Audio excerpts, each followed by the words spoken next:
Welcome to The Explainer. Today, we're diving into a really fascinating piece of source material centered around the biblical text of Colossians 3. But we aren't going to look at this as just some abstract theology.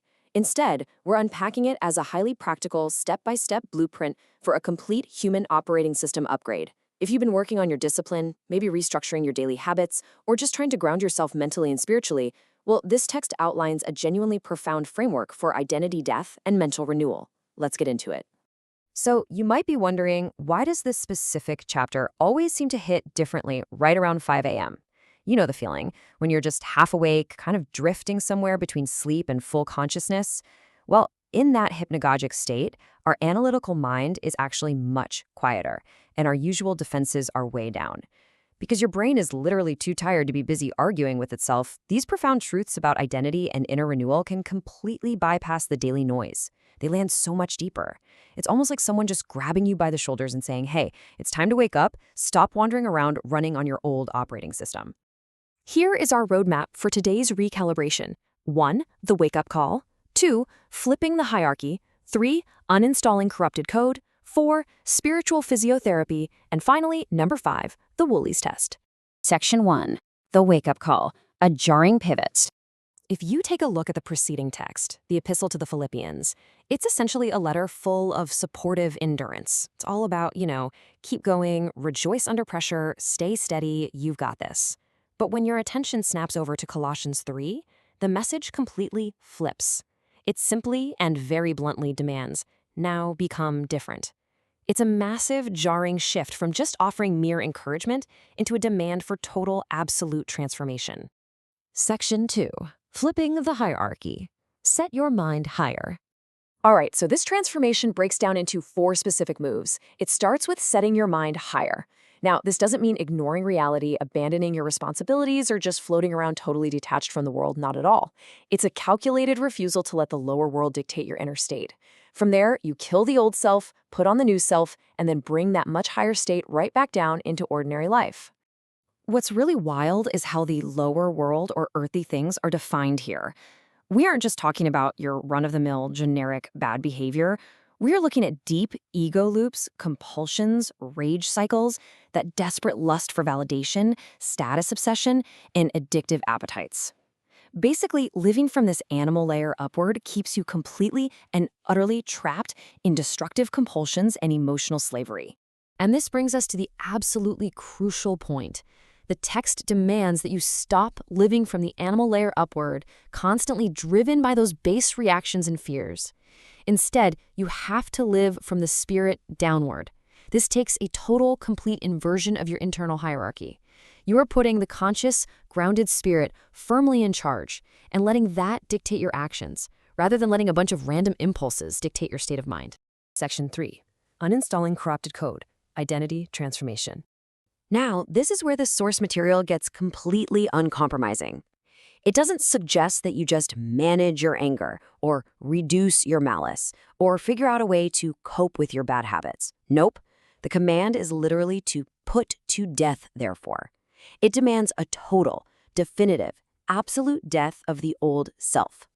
The really fascinating thing here, these behaviors, the wrath, the filthy speech, the uncontrolled desire, the greed, they aren't just bad actions. They are actual states of consciousness. Paul is describing an identity-level transformation. It's exactly like uninstalling malware right out of a computer or intentionally burning away old toxic neural pathways in the brain. You are actively refusing old ritual behaviors. That's why this isn't just some abstract religious concept. It's highly practical, real-world resurrection psychology. But here's the absolute wildest part of this whole psychological approach. The massive paradigm shift it asks of you. It doesn't tell you to just try harder or strive to become worthy of this change. It actually says, you already died to the old thing. Now go live like it. You aren't earning your transformation through sheer exhausting willpower. You are simply accepting it, embodying it, and walking it out every single day as a confirmed done-deal reality. Section 4. Spiritual physiotherapy. Nature hates a vacuum. Because, as we know, nature absolutely hates a vacuum. You cannot just delete the corrupted code, burn out the old neural pathways, and then remain completely empty. An empty system is incredibly vulnerable. You have to actively replace what was lost. The text says you literally have to put on the new self, quite literally the same way you put on clothing every morning. So, what exactly are we putting on here? Mercy, kindness, humility, patience, forgiveness, and love. By consciously wearing these traits, even when it feels completely awkward and unnatural at first, you are literally rehearsing these emotions and this new identity into existence. You wear them intentionally at first, and eventually, over time, they just become natural. It's quite literally spiritual physiotherapy. You are rehabilitating your very consciousness through deliberate, repetitive practice.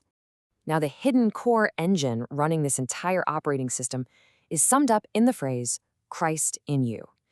And this doesn't just mean some figure observing you and judging you from the outside. It represents a deep internal alignment that is forming within consciousness itself. It brilliantly shifts the entire focus away from that exhausting, endless cycle of external rule following, and instead puts all the focus on becoming internally aligned with truth, courage, clarity, discipline, and profound peace. Section 5, the Woolies Test, Tuesday afternoon. So this whole lofty spiritual framework, it constantly yanks us right back down to the gritty, mundane reality of everyday life. How you speak, how you handle your relationships, your immediate split-second reactions, your work ethic, and your patience. The ultimate proof of your internal recalibration isn't going to be found in some crazy mystical vision at 2 a.m. The real battleground where this transformation actually becomes real is in your completely ordinary, highly frustrating everyday interactions. There's actually this brilliantly funny Aussie paraphrase that hits the nail right on the head for what practicing this blueprint looks like in the real world. It goes, anyone can feel spiritual at 2 a.m. listening to scripture. The test is whether you're still walking it out at Woolies when someone cuts you off with a trolley. And honestly, that right there is Colossians 3 in action. So, as you work on your own discipline, as you actively restructure your habits to replace those lower animal patterns with a much higher conscious way of living, ask yourself this. Is your transformation just a neat theory in your head, or will your brand new mental operating system actually hold up in the middle of the grocery store on a random Tuesday afternoon? Think on that for a bit, and I'll catch you in the next explainer.